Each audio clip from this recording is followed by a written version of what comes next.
What's up, rock peeps? It's May with MishMashTV on MishMashMagazine.com. I'm hanging out with the cool cats of Dredg. What's up, guys? How you doing? Good. Thanks for chilling with me today. I appreciate that. Thanks for having us. Of course. We're here at the El Rey in Los Angeles. You guys have a gig tonight, and I believe tomorrow is. Yeah. Am I right? Yeah, 2 nights here. Yeah, solid. You guys just came off of an intense tour to promote your 4th studio album, the Pariah, the Parrot, the Delusion. How was the tour? It seems like it was a long one. Yeah, it's definitely a long tour. It started July 8th in Yeah. Anaheim, so we've come full circle here, and it's been going really well. And Yeah. I think Smooth we're sailing. kind of excited for a little break, though. Yeah. Getting back to the album, it kind of reads as this, collective statement on what can sometimes be, the instability of science and religion. But it seems like there's like a hopefulness kind of laced in there. Am I reading that right? Or what were your intentions, your I mean, I think a lot of our music, I don't know if it's intentional, but a lot of people read it like that. Like, it is somewhat dark, but there's a lot of hope involved, So one of our fans described it as brightly dark music. I like that. Yeah. Yeah, so I don't know. I think it's just no matter the content, it's always kind of felt like that. Yeah, it definitely has that kind of vibe to it. It kind of feels like a growth or like even a morphing of your previous 3 albums, Leitmotif, El Cielo, and Catch Without Arms. What would you say that how you grew from that? Those are 3 very distinct and very different albums from the Pariah. What would you say you learned from the process of making those?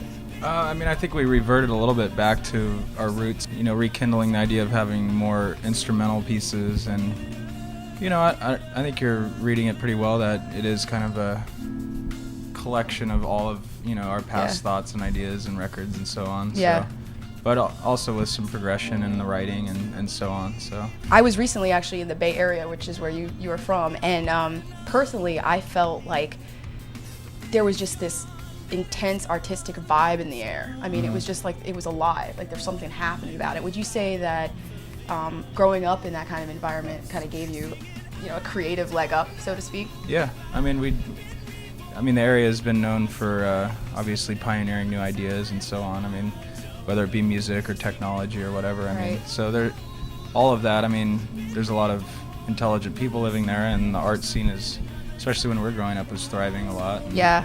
It still is in many ways. So, it does help to be around peers that, influence you. And yeah, you kind of can have that exchange. Especially at the time, everything wasn't as globalized. I mean, when we first started, the internet was like barely functioning, So, Right.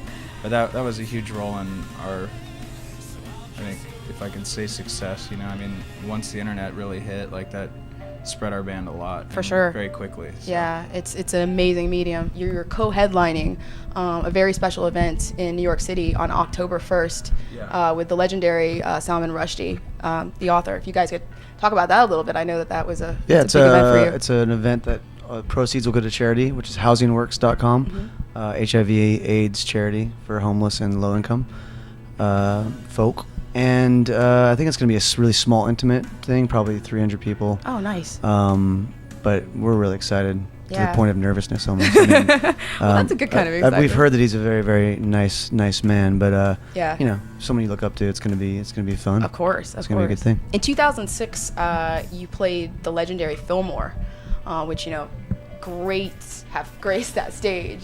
How did that feel? You're on the stage at the Fillmore. It was amazing. Yeah. We played 2005 and 2006. We played 2 Fillmore shows, and it was definitely something where if we had to break up afterwards, I'd be happy. With right. it. I mean, it was really kind of one of those goals that, if you would have told me when I was 12 that you're going to headline the Fillmore and sell it out. Yeah. So, and we just did it on this tour, which was another great one. Congrats. So, yeah. it's fun. But yeah, the Fillmore, it has that feeling. You walk in and you just know it's something There's there, something about it. special. Yeah, The for sure. apples and the poster and all that. The whole thing. Yeah, I can only imagine. Outside of Dredg and of the albums and the band success, you guys have a lot of personal artistic projects that you work on, including scoring films and painting.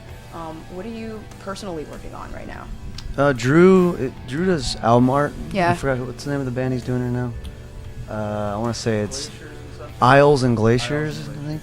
Right on. And he did stuff for Sounds of Animals Fighting, which is Yeah. guys from RX Bandits as well. Mm-hmm. So he does that.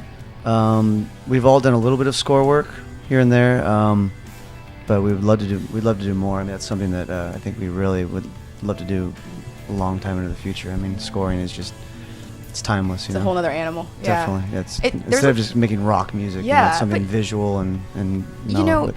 You definitely feel like there's a little bit of that kind of cinematic kind of feel to portions of your new album. I mean, I do.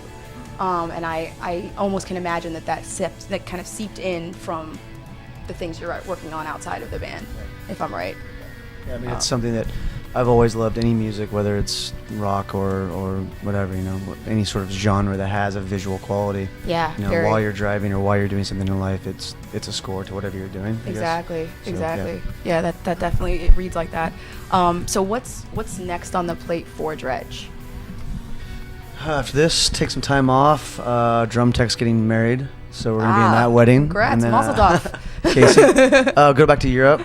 We finally got our first Australian tour with a band called Carnival, so we're extremely excited about that. To go to a whole other continent that we've never been. Yeah. And then I think the new year probably go back out on the road. Yeah. So.